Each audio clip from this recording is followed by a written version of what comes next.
Boa noite, amados. É um prazer, é com muita alegria que nós estamos aqui, né? E esse culto de família, ele é maravilhoso porque a gente está em casa. Os assuntos são sobre família, são sobre casamento, são sobre filhos.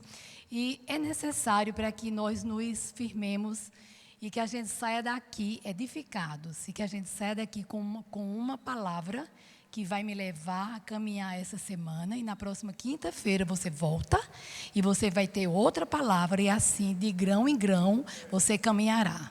Não adianta você querer se encher de uma medida só, de uma vez, porque talvez você esqueça. É melhor você ir sedimentando. A semana passada eu fui muito edificado no testemunho glorioso, uma palavra tremenda sobre família.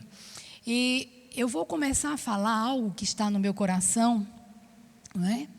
E dizer que casamento é um projeto de Deus. E a gente fala tanto isso que as pessoas que trabalham com casamento andam fazendo projeto. Estou certa? Casamento hoje é feito um projeto. Eu já fiquei assim até perplexa de ver que tem pessoas que vão casar e que elas consultam. Um arquiteto já tem alguém que é responsável por fazer um projeto, tanto do local, como cerimonial e todas as outras coisas. Mas esse projeto foi idealizado por Deus. E é tão interessante que nós investimos nessa primeira parte em se casar, né? A gente investe em um vestido, naquele local, e eu vou te dizer, nada disso é mal. Contanto que você faça, que você possa fazer. É um dia de celebração. É um dia onde você vai celebrar o amor, né? Casamento é uma história de amor de duas pessoas. É para ser assim, não é? E a palavra de Deus diz que é a hora que você vai se entregar ao seu amado. Cantares diz, eu sou do meu amado e o meu amado é meu. Então, você já pensou chegar aquele dia, porque até então, o seu amado é seu e você é dele, mas ambos moram separados. E agora vocês vão se constituir, se tornar uma só carne. Mas, queridos, o que às vezes nos impacta é que quando termina aquela cerimônia, quando termina aquela festa, você sai dali e você esqueceu o autor e o consumador do seu casamento, que foi Deus. Você esqueceu talvez até daquela pregação. Você se preocupou com tantas coisas. E eu espero que você tenha ficado atento a um estágio preparatório que hoje se tem, ou então ao momento daquela cerimônia. Mas tem algo que não foge do casamento. Casamento tem uma certidão. É engraçado, queridos, que hoje, eu lendo o livro de Joyce Meyer, que diz assim, socorro, estou casado. Engraçado, esse é um livro dela, e é um livro que ela pede socorro. Socorro, estou casada. E aí, casou sem saber de muita coisa. Casou por ímpeto, ela dá o testemunho dela. E depois que está dentro daquela situação, aí ela começa a relatar os fatos e o socorro de Deus para a vida dela. E ela chamou a atenção algo que eu nunca tinha pensado. Por que casamento tem aquelas promessas? As promessas não são promessas que, como a gente diz, somos uma só carne. Estamos de comum acordo. É uma promessa, querido, que você faz com coisas que o outro está quase que duvidando que você iria fazer. Diz assim, né? É na saúde e na doença, na alegria ou na tristeza. Por que alguém está dizendo isso para você, desse jeito, fazendo você prometer em público? Porque já se sabe, queridos, que o homem tem falhas, que o homem tem defeitos e que é sujeito a você cair. Então, essas promessas, naquele dia, porque uma das coisas que não pode faltar no casamento são essas promessas, né? Hoje, por mais que se mude, que um chegue para o outro e faça suas promessas, que o outro se declare, mas tem sempre a amarração final dessa mesma frase, que você vai sair de lá com alguém lhe prometendo, e essa é uma promessa que é bem feita, porque a gente se surpreende. Eu tenho um caso de uma grande amiga, que ela está doente está acometida de uma enfermidade chamada ELA, E é nessas horas que você sabe com quem casou. Uma pessoa que você podia dizer assim, não se mostrava seu marido tão servidor para ela. Mas eu nunca vi um homem tão apaixonado. Alguém que toma conta, alguém que chorou para ficar com essa mulher e que está com ela mais de 5 anos. Trajetória de amor verdadeira. Alguém que pouco pode se comunicar, mas alguém que ele disse, eu vou cuidar porque é minha mulher. Sabe que é esse sentimento que a gente tem que ter, olhando para o meu marido e ele olhando para mim? Ele tem que ter, os meus cuidados têm que ser para ele. E os cuidados dele têm que ser para mim. Não pode ser diferente, queridos. Até envelhecer tem que ser assim. Porque se não for assim, não vai dar certo. E quando diz assim, até que a morte os separe, é porque tem que ser levado até que a morte os separe. Às vezes as pessoas se chocam porque a gente sempre pensa que uma história de amor nunca vai passar por provações. E até os casais mais bem casados talvez não estejam plenamente, eu digo assim, confiantes ou não saibam como sair de algumas situações se o cônjuge adoecer tão gravemente e ele tiver só de cuidar. Já não tem mais a pessoa para se relacionar, mas só é cuidar. Por exemplo, uma pessoa que passa com alguém que tem Alzheimer é assim. Tem uma fase mais final em que a pessoa não se dá conta mais do seu desamparo. Ela tem que ser totalmente amparada pelo outro. E se não tiver amor, queridos, não faz. O amor é o que a palavra diz lá em Coríntios 13. O amor tudo crê, o amor tudo suporta. Pelo amor tudo se faz. Certo? E não há dinheiro que pague isso. Se você quiser pagar, você não paga. É como os cachinhos da minha neta. Eu posso falar isso. Eu digo sempre a Daniel, o priminho dela, Daniel acha lindo o cabelo dela. Aí eu digo assim, por mais dinheiro que você tenha, Daniel, você não pode comprar nem um cachinho desse dela. Não há quem pague. Então, desse jeito é o amor, queridos. Por que eu estou falando nisso? Porque eu a amo muito, como amo todos os netos. Mas ela é a menorzinha, então ela está chamando a atenção de todo mundo da casa. E os seus cabelos são inigualáveis. Quando vocês verem a peruca dela, vocês vão realmente entender. Então, e eu quero falar aqui, não é sobre isso. Porque apesar desse casamento ser dessa forma, dessas promessas, a gente às vezes esquece o Criador. E a gente cai em tragédias, em situações que o mundo tornou tão fácil. A separação, ela se tornou fácil porque o mundo facilitou. Porque as leis facilitaram. As leis foram facilitando tanto. Porque tudo que não é facilitado, você pensa 2 vezes. Quando você tem que fazer algo que é tão dificultoso, você pensa, você tem que ir autorizar, tem que reconhecer firma. Você pensa 2 vezes se você vai fazer isso mesmo só porque precisa.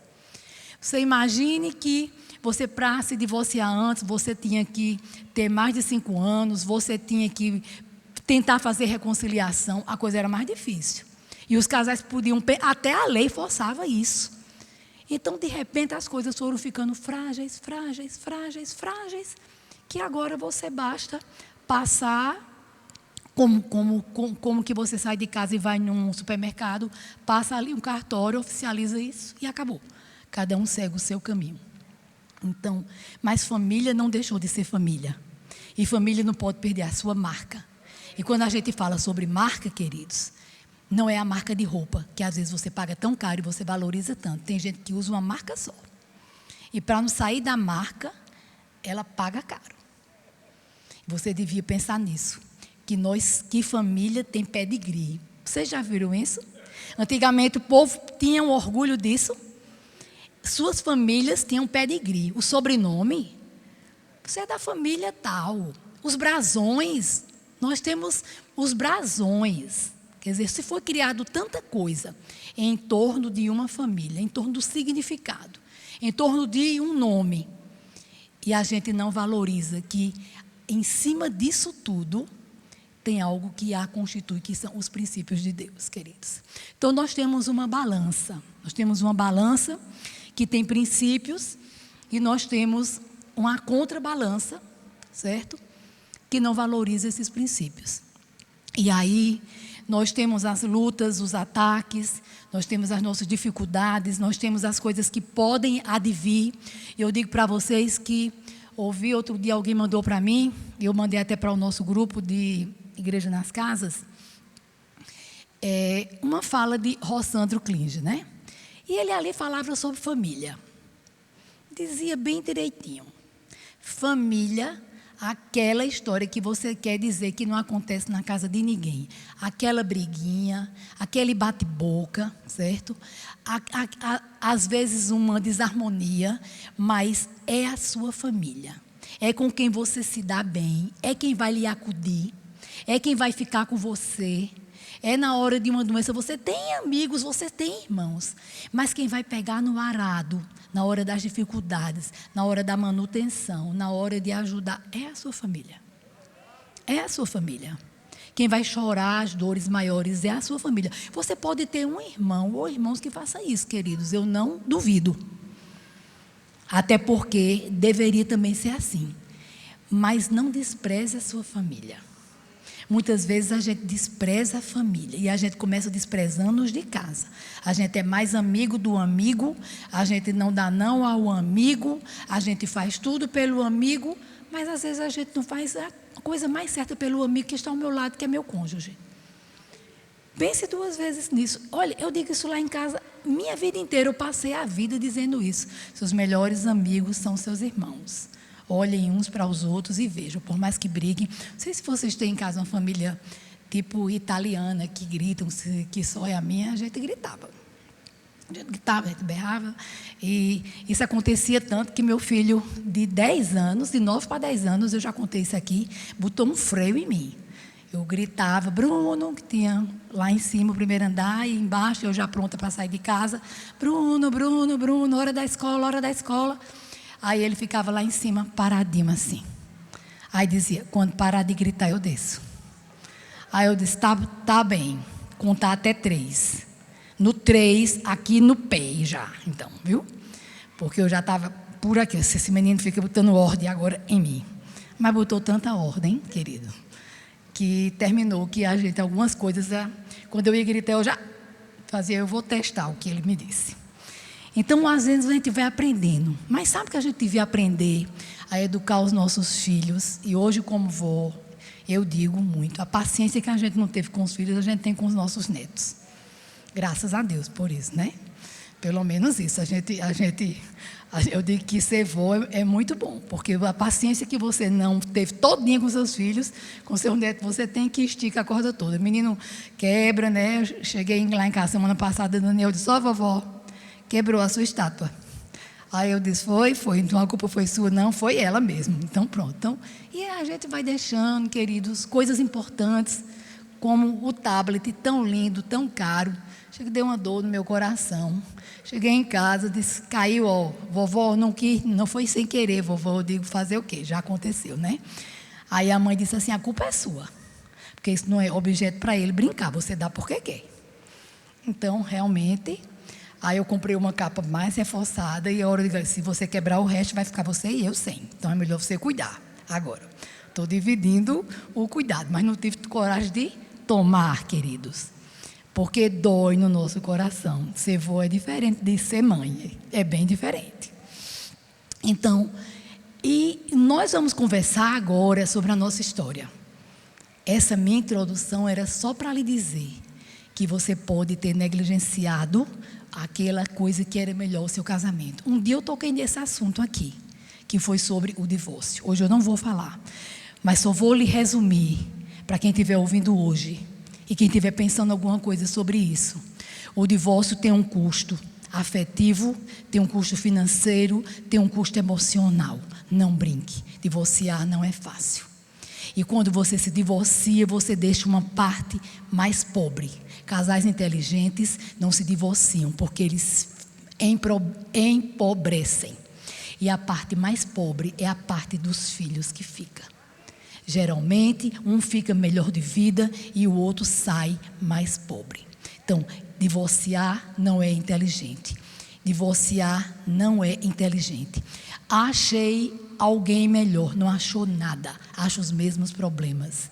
O que falta para um casamento quando se desfaz é compromisso.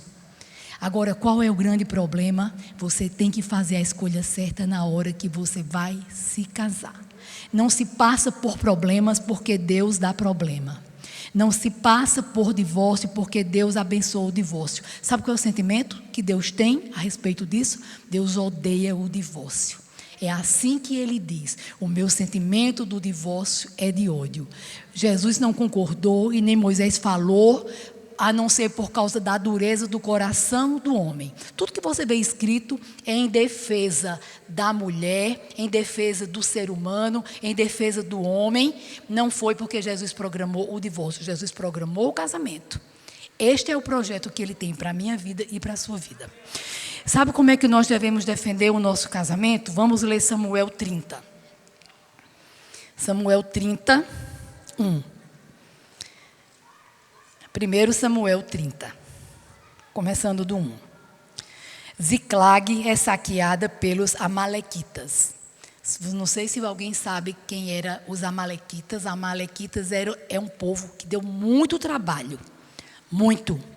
Os amalequitas perseguiram Davi, perseguiram também Moisés quando ele saiu lá do Egito, e Deus mandou exterminar aquele povo. Não deixa um. Não era para deixar ninguém dele, porque só deram trabalho.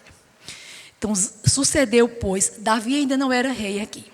Sucedeu, pois, chegando Davi e os seus homens ao terceiro dia a Ziclag, já os amalequitas tinham dado com ímpeto contra o sul, e Ziclag e esta ferido e queimado.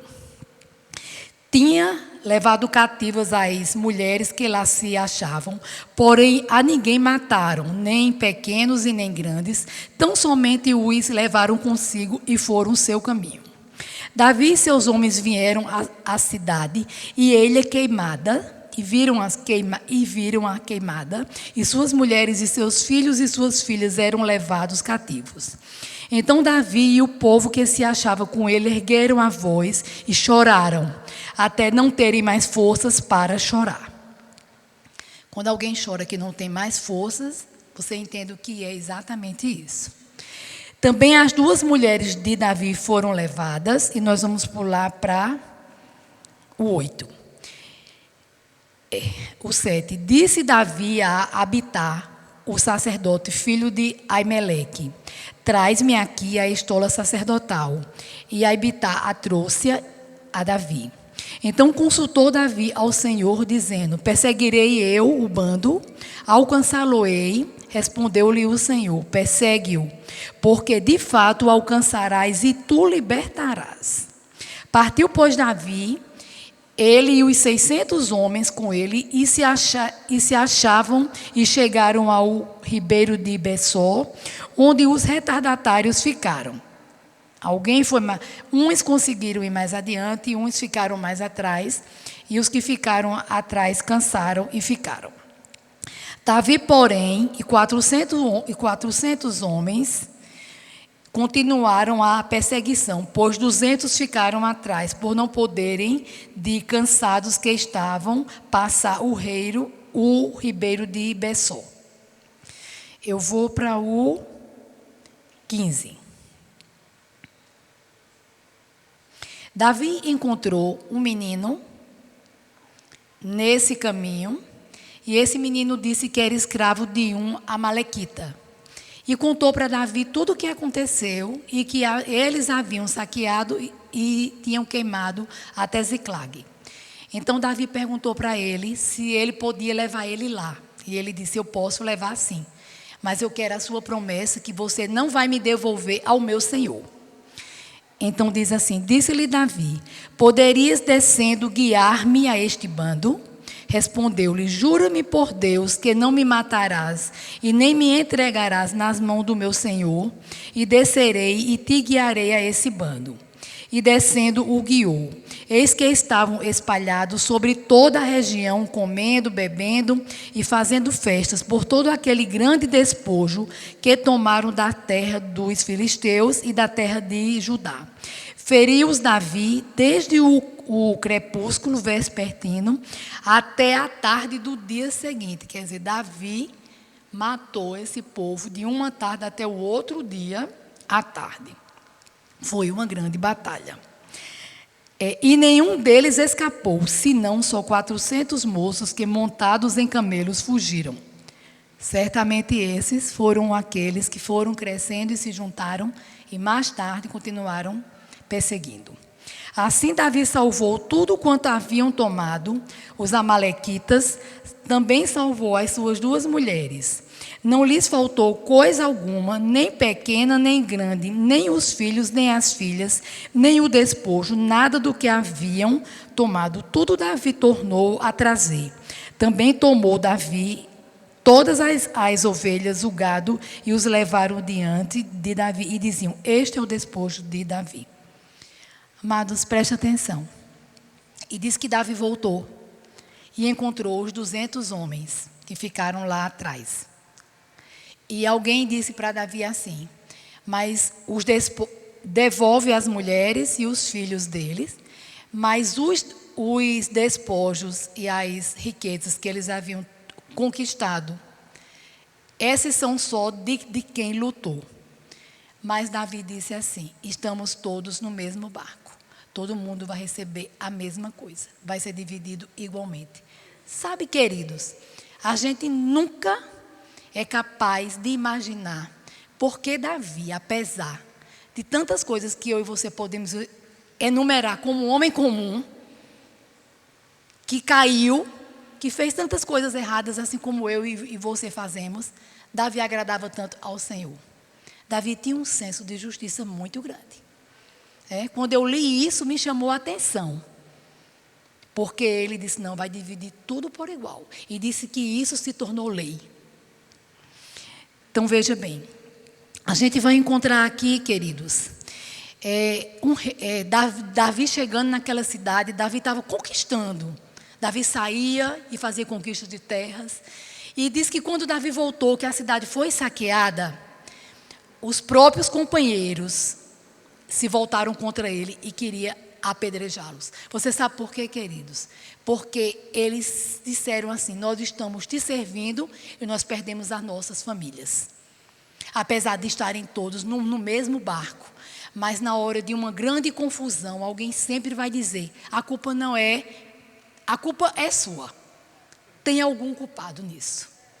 E eu queria dizer para você que assim como foi saqueada aquela cidade, com a mesma força, porque o que mais você tem que levar em consideração de todas essas coisas é que diz que eles choraram. Primeiro chama a atenção que Davi pegou a estola sacerdotal, deve ter orado e foi buscar ao Senhor. Foi perguntar. Eles tinham uma comunicação com Deus, eles ouviam. É interessante que a gente lembrar de alguns fatos, assim como foi lá com Samuel. Samuel ouviu ao Senhor. Então, você consegue entender que o Espírito Santo hoje que está em nós, o Espírito Santo que nos enche, que fala conosco, que nos diz, porque você tem o seu GPS espiritual, querido. Você sabe aquilo que está errado e aquilo que está certo. Naquele tempo eles precisavam ouvir, mas Davi tinha essa habilidade. Davi quando ele sabia que para ganhar as batalhas, ele tinha que primeiro perguntar a Deus: e aí, Senhor? Fico, faço o quê? Ainda consigo alcançá-los? E a palavra de Deus foi que sim. E aquele menino que estava lá foi preparado pelo Senhor para dizer, para eles não perderem tempo. Queridos, quem já teve ideia do que é um deserto? A gente não sabe. Eu cheguei aí em Israel. Você fica pensando: como é que esse povo se encontrava aqui? Realmente, eu ia estar perdida. Como é que esse povo se encontrava naquelas terras ali? Difícil, queridos. Então, Davi foi guiado para não perder tempo. O Senhor preparou tudo para ele. Deus tem preparado tudo para mim e para você. Quando eles largaram a casa, quando eles deixaram aquelas mulheres muito dias, havia muitos inimigos. A mesma coisa acontece com a minha e com a sua casa. Queridos, há uma vigilância espiritual, há uma vigilância no casamento que tem que acontecer. Um casamento, ele não pode acontecer de qualquer forma. Uma família não se leva de qualquer forma. Uma família tem que ter uma vida, uma rotina harmonizada e preparada para isso. Uma das coisas que a gente mais sofre, que você pode dizer, quais são os sofrimentos que você poderia enumerar, de tragédias que pode vir romper essa harmonia? A gente teve agora A gente teve o exemplo da pandemia, que apesar de não ter sido algo que veio para desestruturar a família, mas ele veio de forma sorrateira e ele desestruturou e está desestruturando bastante, né? Ainda essa semana, a gente vive tão naturalmente porque a gente não tem sido afligido, atacado. Acho que muitos já teve, mas estão aqui bem. Mas quando eu me deparei com o pastor Janduí, doente, que esteve conosco, saindo de casa, vai para um quarto, vai para uma semi-intensiva, domingo, eu estava chorando, pranteando pela vida dele. Porque quando o Bruno pediu aquele clamor da igreja, que lançou, a gente se move muito pelas nossas emoções, e a gente, quando se deixa levar, a gente sofre. E aí eu vi ele entrando na igreja, alguns movimentos, eu disse: Senhor, esse homem vai se perder? Não é a hora? Ele tem planos, ele tem propósito, ele tem uma vida. E a gente, quando conhece alguém que é do seu convívio, que lhe fez tanto bem, que lhe deu tanta palavra, que lhe amou tanto, que esteve tão junto, que é uma convivência tão boa, queridos. Eles passaram 10 dias conosco, eles fazem isso conosco há muito tempo, né? Eu tenho a Eliane como uma grande amiga, irmã, aonde é uma convivência muito boa, aonde é uma pessoa agradável, incapaz de ser indelicada. E é muito bom ser assim. É uma coisa que a gente tem que aprender. A gente tem que se relacionar. E a relação da gente, a gente tem de crescer. Que a relação da gente tem que ser boa e agradável. E dentro de casa é a forma dela ser. Né? Eu tenho muito aprendido sobre isso. Eu tenho que aprender. Muito mais. Porque a gente tem que encontrar palavras, encontrar refúgio e ler e meditar naquilo que a gente é fraco. Eu sou extremamente rápida em perdoar, mas eu sou extremamente frágil, às vezes, em explodir. Então, é isso que você tem que se segurar. Sabe que a gente não tem palavras de Deus para a gente ter desculpas? Não tem. Eu digo isso a outras pessoas e a mim mesma. Algumas coisas eu tomo uma defesa muito maior. Por exemplo, se for um filho, se for algo que tenha para proteger, para acontecer. A mãe, ela é sempre ali muito rápida, certo? Ela é muito rápida em querer proteger, em querer direcionar. Mas você sabe que essas coisas não estão mais sobre a nossa direção. Quando os filhos crescem, a gente tem algo que a gente tem que fazer. Eu vou dizer agora o que eu penso e que eu sei que é certo. Essa semana eu estava olhando um coqueiro numa ventania enorme. Choveu, e eu olhava o vento e o coqueiro balançava, e o coqueiro entorta todinho em volta.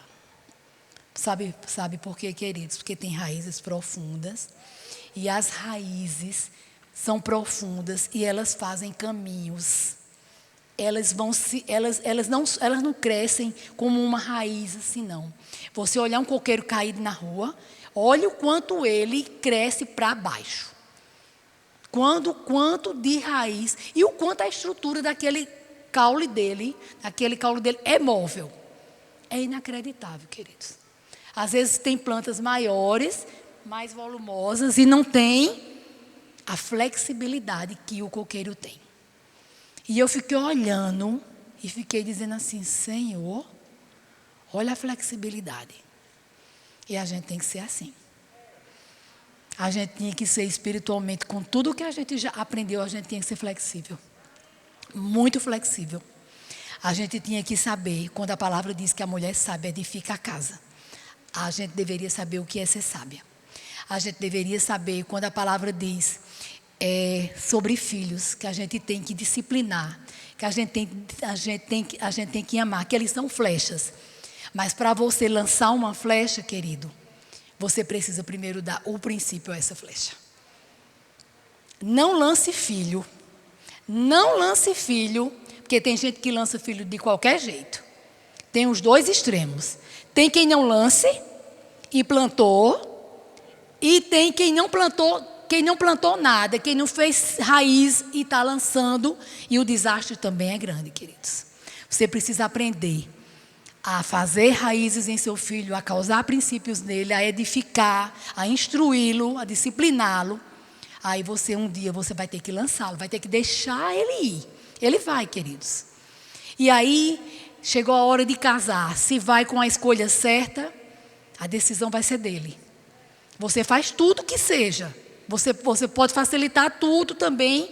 Depois, você também pode facilitar tudo também para ter uma convivência boa. Nós temos bons exemplos aqui. Às vezes você não começa bem, mas no fim você termina ótimo.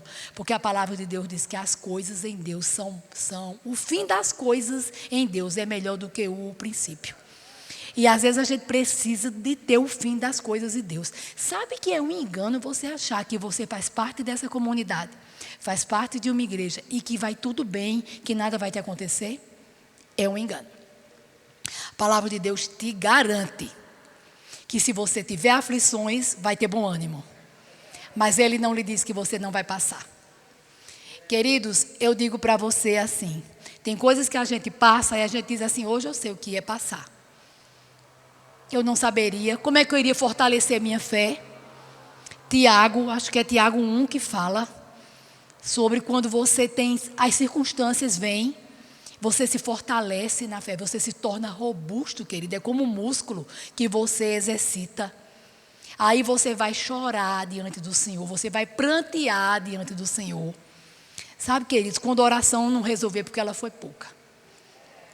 Quando o choro não resolver, porque não foi um choro verdadeiro, um choro de se entregar. Pelo menos para você sair aliviado. Sabe? Esse processo de homossexualidade, queridos, tem atingido a todos. Tem atingido a todos, a todos. Tem atingido a pastores, a membros, a todo mundo. E aí você vai fazer o quê? Você tem um filho homossexual ou uma filha homossexual. Queridos, tudo que você tem que fazer é honrar o Senhor. Continuar declarando a palavra. Continuar, ele é seu filho, mas você tem de continuar declarando a palavra, queridos. Você pode dizer, filho, você é meu filho. Está aqui, você tem a minha casa, você pode... Agora, a palavra diz isso. A Bíblia diz isso e eu fico com a palavra. Sabe, queridos, na hora de você decidir a palavra ou qualquer coisa que esteja fora dela, fique com a palavra. Fique com a palavra. Não duvide. Se alguém tiver que duvidar, você vai ver que Deus não vai honrar você. Há promessas para a família de montão, mas há princípios que tem que acontecer para que a promessa venha acontecer. Deus só tem compromisso com quem tem compromisso com Ele. Deus procura filhos e filhos obedientes. E a palavra diz que a obediência traz bênção. Então, se você for obediente, você vai ter bênção. Você pode pagar o preço, sofrer por um filho, acontecer tudo. Mas você tem que ser firme, queridos. E não se constranja. Porque quando as coisas vêm, o diabo quer dizer assim, tu serve a igreja, tu vive lá, mas o que é que está te acontecendo? O que é que adianta? Sabe, porque tudo que o diabo quer é envergonhar um filho de Deus. Ele não tem prazer. Ele não tem prazer que você seja feliz. A vontade dele é que você desista e que você culpe ao Senhor. Sabe, queridos, lembra de Jó. Lembra de Jó? Jó era um homem íntegro e justo. Satanás foi lá dizer, mas eu vi o teu servo. E para resumir, o Senhor disse só assim para ele: você vai tirar tudo dele, só não vai tirar a vida. Aí o que foi que aconteceu com Jó? Chegaram lá 3 que se diziam amigos dele. E aí começa a dar ideias. E Jó perdeu tudo que tinha, perdeu os filhos, mas ficou quem? Ficou a mulher. Mas o pior é que a mulher de Jó só murmurava. Quando eu leio essa parte, eu digo assim, senhor, ela também não era para ter ido, não. Porque também teve que ficar só para murmurar, só para tirar a paz do homem. O homem já estava lá todo sofrido. Então, às vezes, queridos, não seja murmuradora, não seja você a fazer o que não é para fazer. Eu digo sempre assim, sabe? Eu penso assim, com todos os nossos defeitos, com toda a nossa forma de viver em casa, quando um estiver mais afastado, quando um estiver mais frio, o outro tem que estar mais aquecido. Não pode esfriar os dois, querido. Se alguém tiver com algum drama, porque eu acho interessante é que ninguém tem drama para vir para a igreja, que essa é a condição do crente, queridos. Essa é a condição do que crê. Se a gente olhar aqui, Davi, ele buscou o Senhor. Eles choraram, era um bando de homens fortes, certo? Mas eles choraram, eles prantearam. E tinha um líder que disse assim, não, a nossa solução está no Senhor. Então, a solução está no Senhor. Mas quando os problemas vêm em casa, é hora do culto, aí você não vem. Por que não vai? Não, porque eu não estou bem. Não está bem, o lugar é aqui, queridos. O lugar para quem não está bem, está com problema, e se for de casamento, é aqui. É aqui. Quantas vezes, quando eu tinha os meus problemas, eu saía de uma igreja assim, e eu dizia assim, hoje eu tenho esperança. Sabe por quê, queridos? Porque a palavra de Deus é viva. Quando diz assim, é viva e eficaz. Você já sabe o que é eficaz? Você vai saber agora, quando você está com uma dor de cabeça, uma enxaqueca bem grande, que você não estiver vendo nada, aí você quer um remédio que lhe liberte.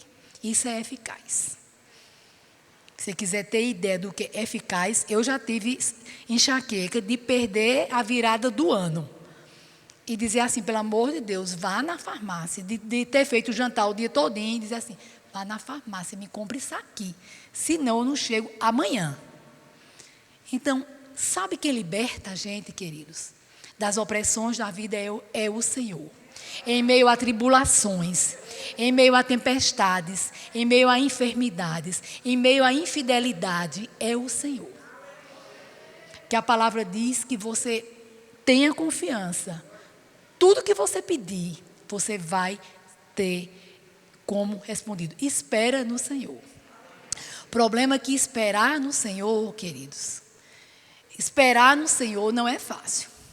Porque às vezes o propósito que Deus também tem para você. A gente sempre pensa no casamento, né? Quando você faz um relato, então quem é o culpado? O culpado é você. O culpado é você.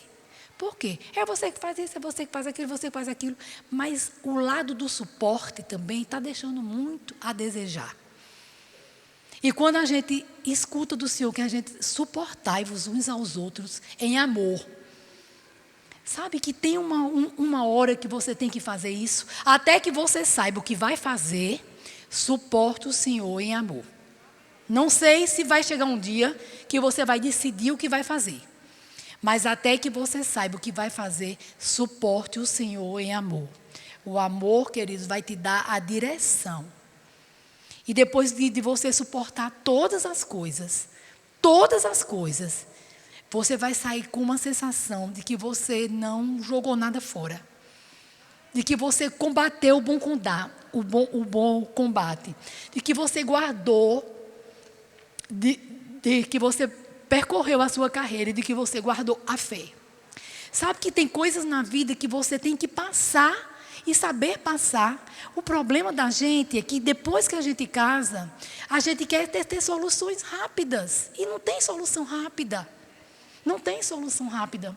Você deixa a casa por qualquer coisa hoje. É muito comum as mães arrumarem os seus filhos, deixar bonitinhos, entregar a uma babá. Mas às vezes a criança é até um estranho, queridos. Passa meia hora, 1 hora com a criança, depois cansa, queridos. Nós somos mães de tomar conta, mães de ficar perto. Sabe que teu filho gosta de te ver em casa? Nós fomos criados sabendo quem estava em casa eram os nossos pais.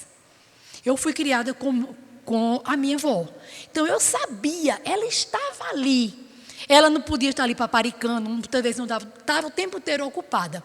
Mas criança vai no local, vê, aí diz assim, está aqui. Aí ele volta, brinca mais um pouquinho, vai de novo, olha, aí ele vê a pessoa aqui, aí ele volta. Ele está sabendo que o território dele está guardado.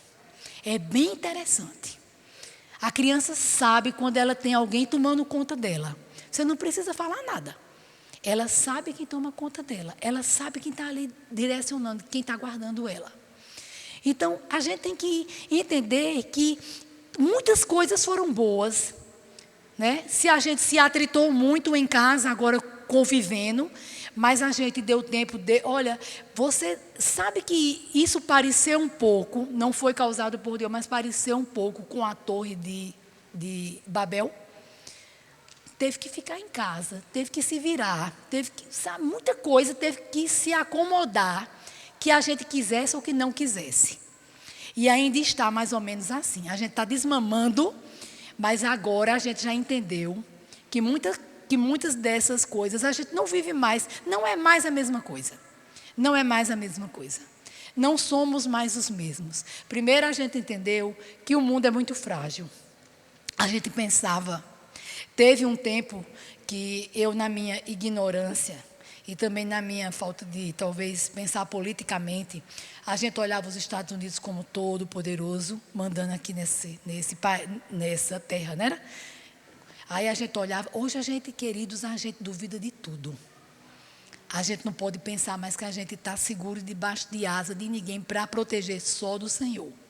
Porque o que era pequeno cresceu. E cresceu nações que não temem ao Senhor, que não tem nada a ver com Deus, que não querem saber de Deus. E ai de mim e de você, se a gente cair na mão dessas pessoas.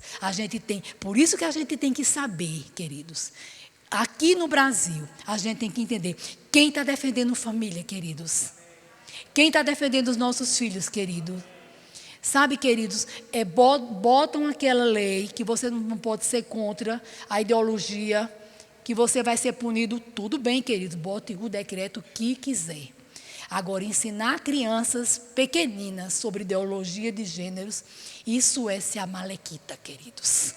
Isso é traição, queridos. As crianças precisam crescer, sendo quem elas são. Elas são meninas, elas são meninos. Certo, queridos? Se depois você, como pai e mãe, você não usar as ferramentas espirituais para fazer raízes em seus filhos, para entregar os seus filhos ao mundo, se depois alguma coisa acontecer, eles podem virarem as costas, você não ser culpado, porque isso é uma decisão também dele, o mundo está perdido no maligno. A igreja tem que se espalhar e crescer muito, porque no mundo não há esperança. Mas você e eu não podemos votar, queridos, nessas pessoas. Imagina o que seria de nós se a gente tivesse alguém que tivesse botado nas escolas uma cartilha dessa. Certo? Imagina o constrangimento que a gente estava passando. E você tinha que respeitar, porque você era impedido de ser contra. Então, queridos, quando você for votar, você tem que pensar nisso. Quem defende a família? Quem defende os meus filhos? Quem defende a minha fé? Queridos, se você não pensar nisso, você vai sofrer as consequências como nós estávamos passando. Aí você quer dizer, isso é política? Nem é direita e nem é esquerda, queridos. Se levantou um homem que ninguém não sabia de onde, porque Deus teve misericórdia. Misericórdia. Sabe por quê? Porque Deus levanta, como levantou Davi, como levantou Golias. Querido, Golias, quem era Golias? Um guri. Botaram uma ferramenta, não podia nem ficar em pé. Davi. E aí botam uma ferramenta lá em Davi. Golias ficou lá mangando dele. Por quê? Porque aquele menino era pequeno demais, um pastor. Mas ele não sabia que ele já tinha matado um urso e um leão, queridos. E aí Davi, sabendo o poder de Deus que havia nele, queridos, Davi disse assim: eu vou. Foi só com uma fundazinha e uma pedrinha, queridos. Então não brinque, queridos. A palavra de Deus, ela vai fazer diferença na sua casa e na minha casa. Não temas. Aprenda a ser o homem de uma mulher só. Aprenda a ser o homem de uma mulher só. Por que eu digo isso? Porque o homem é muito tentado. Demais na vida sexual. Demais. Demais. É algo assim. É que eu digo, Senhor, não, isso aí não pode ser controlado melhor, não. Só quem controla, queridos, é o temor do Senhor. Então, se você não temer ao Senhor, queridos, você pode olhar alguém lá fora e deixar que sua mente se torne invadida. E a palavra de Deus diz que você peca só em pensar. Só em pensamento você já está pecando, queridos. Então, guarda o teu coração, sabe? Reconhece o Senhor em todos os seus caminhos. Jeremias 31 é lindo. Lindo. Quando Deus fala da segunda aliança que Ele fez com a nação de Israel. É a coisa mais linda. Deus prova que Deus é um Deus de oportunidades, queridos. Deus dá uma primeira chance. Você desperdiçou. Deus diz assim, agora eu tenho uma segunda que é infalível. E essa você não vai perder. E você vai ser a nação preferida e predileta. E todos vão ver que eu não te destruirei, eu te edificarei. Sabe, queridos, então em 2 Pedro diz que nós somos povo santo. Somos nação, somos povo santo, nação escolhida do Senhor. E quando o Senhor está falando isso, Deus está falando para mim e para você que é cristão. Deus não está querendo saber se você é japonês, se você é irlandês, se você é sueco, se você é norueguês, se você é nordestino. Deus não está querendo saber disso não, queridos. Deus quer saber se você é cristão. Se você disser, aceitei Senhor como Jesus e Salvador, confio nas tuas palavras, creio em você. E aí, queridos, você vai dizer, mas fulano nem tão simpático é. Querido, sabe o que? Tem uma palavra que diz assim, apeles aprovada em Cristo. Eu só quero esse certificado. Tem gente que quer ser PhD, não sei o que, eu digo, bem, se o senhor tiver uma morada, alguma coisa que queira me dar de galardão, tudo bem. Eu só quero entrar lá com uma plaquinha assim, aprovada. Sabe, queridos, não importa a minha nota. Porque a coisa melhor do mundo é você entender que você vai fazer parte da família de Deus. Queira ser parte disso, sabe, queridos? Honre ao Senhor, mas faz o que eu te digo. Pense no seu relacionamento. Com seu esposo, com seus filhos, com quem congrega, com quem você atende, com quem você assiste. Pensa nisso, sabe, queridos? Porque Deus nos fez vasos e nos faz instrumentos para a honra dEle. É muito ruim a gente também ser filho de Deus e não ter um bom testemunho e não ser bem aceito. Então você pensa nisso. A gente não é Gabriela, a gente não é cravo e nem é canela, né? A gente não é, eu nasci assim e eu sou assim, não. Você é filho de Deus.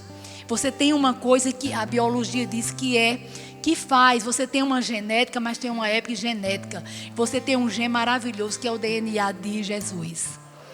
Então você vai mudar por causa dele. Você tem as impressões dele.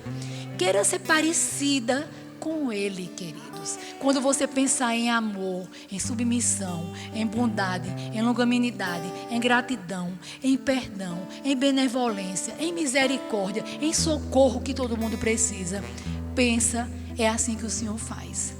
Sabe, queridos, nunca despreze alguém que serve ao Senhor, né?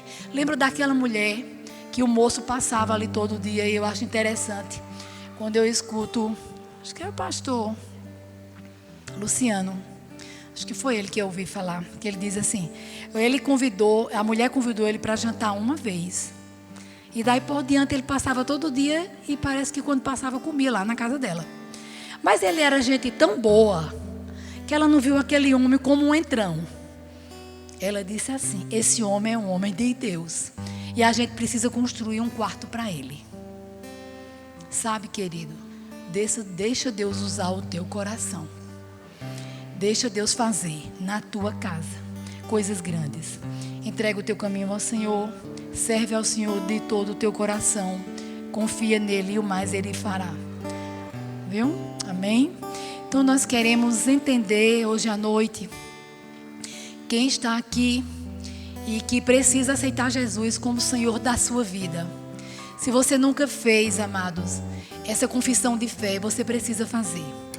A gente falou que as promessas do Senhor é para aqueles que aceitam Jesus. É para aqueles que um dia disseram: eu confio em Ti, Senhor. Eu te entrego o meu coração, né? Eu aceito ser o seu filho. Então, se você está aqui e você nunca disse para Deus assim: eu quero fazer parte da sua família, vem aqui e faça hoje. Esse casal está aqui, vai te direcionar, vai falar para ti sobre o que significa o novo nascimento, queridos. É uma lavagem espiritual. Você não vai sair daqui, queridos, de uma forma diferente, transformado fisicamente. Mas você vai sair daqui com uma semente que vai te transformar por dentro em muitas áreas. Amém? Todos salvos? Eu creio que sim. Todo mundo está aqui, acho que já aceitou Jesus, né? Então, se você está aqui e você também precisa receber o batismo do Espírito Santo, né? Você pode receber esse batismo com o revestimento de orar em outras línguas. Então você vem aqui, você vai entender que quando você ora em outras línguas, você fala com Deus. Você tem uma direção, você tem uma comunicação com Deus diretamente. Você vai falar para Deus, há coisas na sua vida, no seu coração. Há coisas que você precisa mudar, há coisas que você precisa receber, que você não sabe nem como se comunicar, mas essa palavra, essa voz vai chegar. Sabe, queridos, o mundo tem vozes, mas há uma voz espiritual que se comunica com Deus. Venha receber, esteja pleno, esteja cheio. Você vai saber como você vai ser direcionado. Amém? Se você está aqui e você precisa de cura, você precisa receber uma oração por cura. Se você tem alguma dor, tem algo que está lhe incomodando, a ocasião também é esta. Você pode vir aqui, nós podemos orar por você. Você já pode ter sido curado aí, mas se você precisar que a gente ore, então você vem até aqui. Amém? Amém, queridos. Hoje é um dia de bênção. Vocês vieram receber. Acho que o acampamento já fez todas essas, já fluiu em todas essas três áreas, né?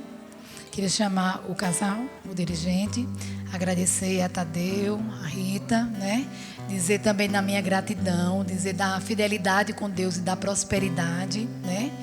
E sei que o Senhor vai te conduzir como pastor nessa área por muitos e muitos anos. Porque o seu coração sempre esteve em família, né? A gente vê isso desde o tempo lá da bandinha. E você é um bom dirigente, você é um bom líder, né? Você não é perfeito como nós não somos, mas Deus te pôs como líder e tem um cajado em sua mão, né? Você é aquele que toca às vezes forte, mas que abençoa muito. Muito, muito, muito, muito, né? E eu tenho certeza que os livramentos que Deus já te deu é porque Deus tem alegria quando Ele te vê. Você é uma pessoa feliz, tá, Deus? Todo mundo vê isso, o seu coração transborda de amor, né? E Deus ama a sinceridade. E você é uma pessoa sincera, é uma pessoa amável, né? E a parte que a gente diz às vezes que a gente precisa tocar é porque a gente também às vezes precisa ser duro. Mas as pessoas te amam e entendem que você as ama profundamente, né? Rita é sua coluna de oração, mulher sábia, mulher que tem conquistado a casa, a família e tem segurado esse cajado de juntar os filhos e todo mundo, né? E a gente tem visto o amor que as meninas têm desenvolvido por ela, a gratidão, né? E Deus é fiel, né? A palavra de Deus diz que você pode até chorar uma noite, mas que a alegria é quando Deus diz, vem ao amanhecer, que Deus está dizendo assim, filha, vai ser tanta alegria, tanta alegria, tanta alegria, vai ser tanta coisa que esse choro não vai valer nada, né? Então nós temos visto isso. Amém.